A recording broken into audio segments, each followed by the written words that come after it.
అన్న ఇప్పుడు ఇప్పుడున్న కాంగ్రెస్ ప్రభుత్వం కొత్త కొత్త పథకాలు ప్రవేశపెడతాంది. ఇప్పుడు పైసలు ఖజానా లేదు, గవర్నమెంట్ ఖజానా లేనప్పుడు కొత్త పథకాలు పెట్టి రాజు యువ వికాస పథకం మరి వస్తుందా పెట్టుకున్న వాళ్ళకు? అంత ఉత్తి మాటలు తమ్ముడా.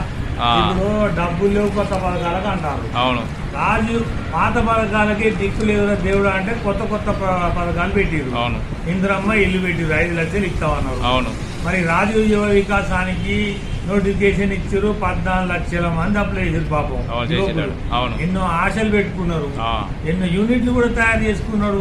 మరి ఇక్కడ చెప్పేది అంటే ఈయన సాక్షిలో వచ్చిన పేపర్ల ఆధారంగా కొత్త పథకాలు ఇప్పట్లో సాధ్యం కానట్టే. ఎందుకంటే నిధులు లేమితో రాజీవ్ యువ వికాస పథకం నిలుపుదల, పెన్షన్లు పెంపు లాంటి నిర్ణయాలకు వెనకంజ. అందుకే ప్రతి నెల ఖజానాకు వచ్చే రాబడి మించి ఖర్చులు ఉన్నాయట. రాబడి 16,400 కోట్లు అయితే ఖర్చు 17,000 కోట్లు ఉన్నదట. 1000 కోట్ల అప్పే ఉన్నది. ఈ రకంగా ఏం చెప్తాను సర్కార్ అంటే కొత్త ఆలోచన. భూములు అమ్ముతాట హైదరాబాద్ లో, ఏంటది కోకాపేట, బాచుపల్లి,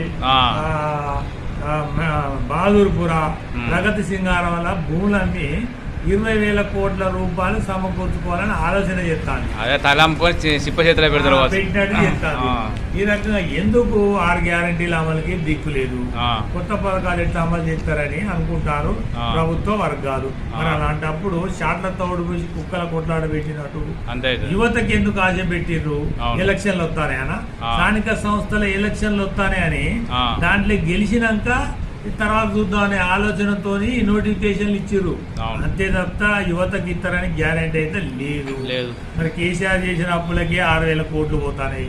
ఆ టీఏకు, ఆ జీతాలకు, డిఏకు, పెన్షన్లకు ఈ రకంగా ఖర్చులను పోగా 1000 కోట్లు ఇంకా పొక్కే అవుతుందట. ఇది అమలు చేయడం సాధ్యం కాదు.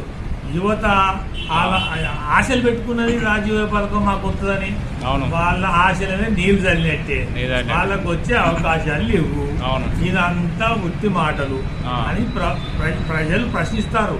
అలాంటప్పుడు ఎందుకు కొత్త పథకాలు ప్రవేశపెట్టి మాలో కొత్త ఆశలు చిగురిస్తారని ప్రజలు ప్రశ్నిస్తున్నారు ప్రభుత్వాన్ని.